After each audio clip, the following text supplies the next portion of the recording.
I know some of you have been waiting for your ride home, but you're gonna have to wait a while longer.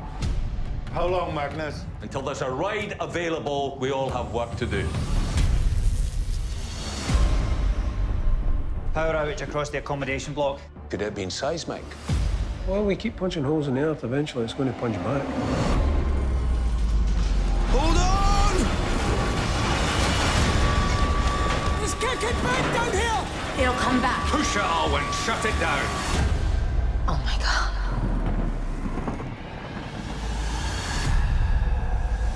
So Martin Compston, Emily Hampshire, and Iain Glen, thank you for your time and thank you for the rig. Let's just first off start by saying it's nothing like Line of Duty, it's nothing like Schitt's Creek, and it's nothing like Game of Thrones. Would that be fair to say, Martin? Very true. Yeah. Really, no, I don't think it's like anything really. Like I've seen it. It's nothing like anything. It's definitely in terms of its ambition and its scale. It's the biggest job I've ever been on in that respect. And you know, we've got the wonderful John Strickland at the helm. You know, first block director, and they get this cast involved. And you know, fair play to Amazon. You know, they've had a right good go at it. You know, because it's trying something very different. You know, and even when you're reading it, you're kind of like that's pretty bold, but it's really exciting to be a part of that. It is bold, it is different. Emily, where do you even begin to describe it in a sentence? I mean, it's a thriller-ish, but it's not just that either, is it? Yeah. No, Martin, no. So, well, now I have to include him in why everyone's laughing, because I at one point did say, Listen up. Okay. that it's a supernatural thriller, but it's naturally super. I like that. Why is that on a poster? That should be on a poster. Thank you. But what I meant was, I didn't mean to sound like Frosted Lucky Charms are magically delicious. I meant to say that what I respond to in it is that it is a supernatural thriller, but the nature and the science in it is based on facts. And it's just taken that up a notch to a souped up level.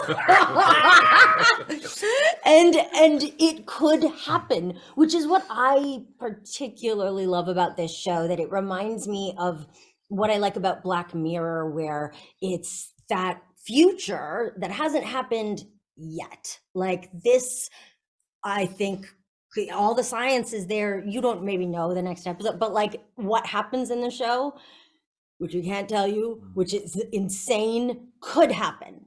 Basically, it's the end of the world.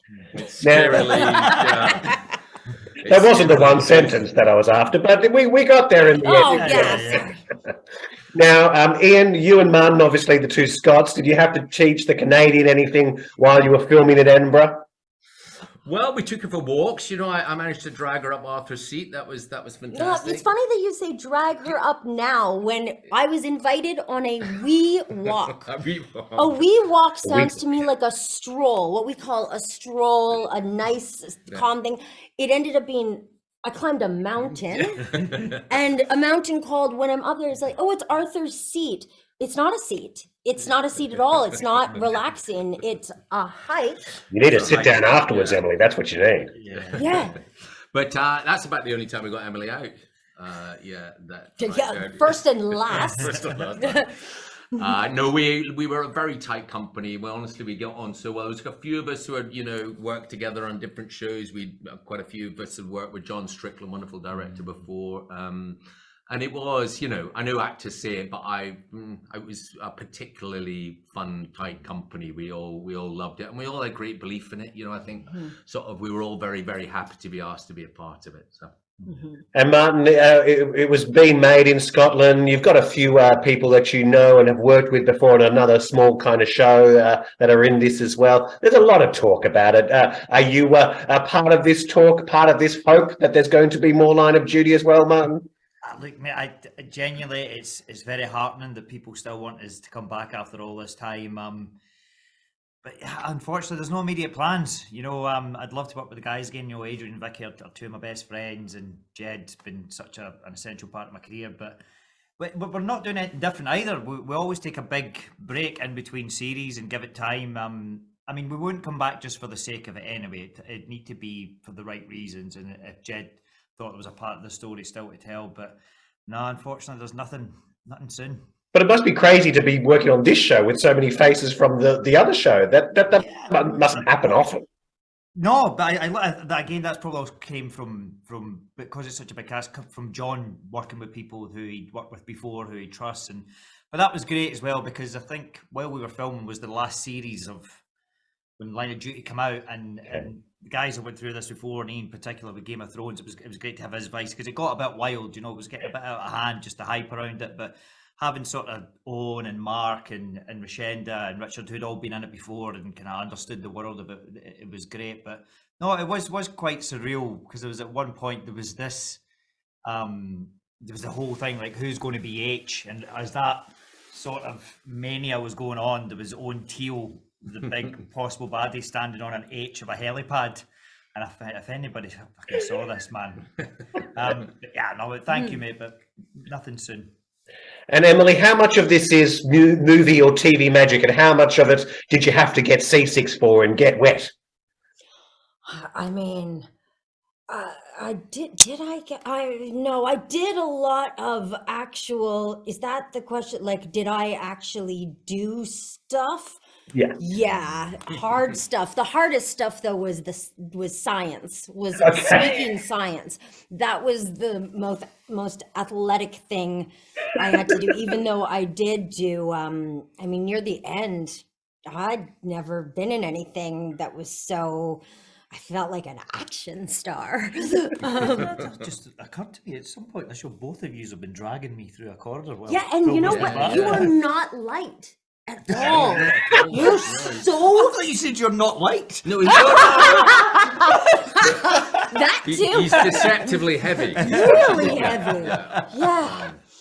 And Iain, what about yourself? I mean, this is, as we've covered already, a hard show to talk about. You've done this once or twice before. Is it hard to do these interviews, to hang out at the pub after doing a big show like this, where you can't really even talk about it, and people are going to be pestering you once it comes out? What happens? What does this mean? All that sort of stuff. That must be annoying or exciting. I'm not sure. Was that for me? Yes. Yeah.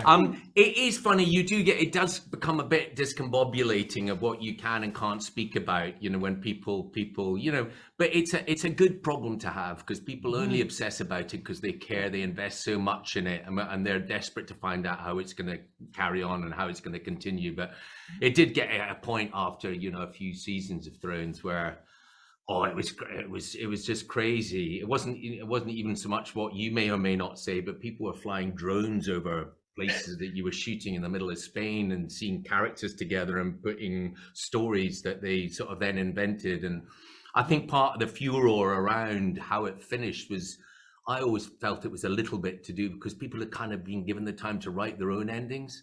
So whatever it wasn't the one that they had in their minds somehow. So it got a bit. But honestly, they're good problems. They're good problems to have. I think that's funny that it's just with our social media now. It's the negative things just seem to get amplified, because I love Game of Thrones and I loved the ending. I thought it was great. I really liked Scorched Earth. Like, this woman's just been pushed to the limit and she finally lost the plot, and I really enjoyed that. But now you've gone and spoiled it for some people who haven't watched it, Martin. You've gone and ruined it now. Well, I loved that part of it too. Guys, thank you so much. You come from such great pastures of television work, and you're going into this fantastic show, which has got me on the edge of the seat. I think it's going to have the world on the edge of their seat. It's a load of fun and a little bit scary. Nice to meet you all. Thank you so much. Nice to meet you. Thank you. Kind of you, man. Thank you. Right, Bye. Kinloch Bravo to Coast Guard.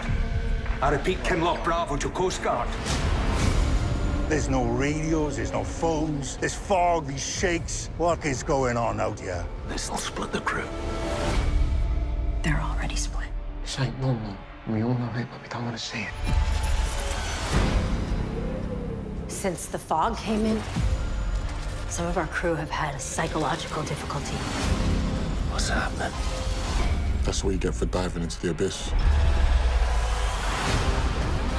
Nature isn't a balance, it's a war. I'm telling you, it's trying to warn us. We're all finished. Wake up! He's got to be dealt with. My job is to get you all home. You don't negotiate with nature. You're all being reckless. It isn't something new. It's something old. And it's waking up. We're listening now.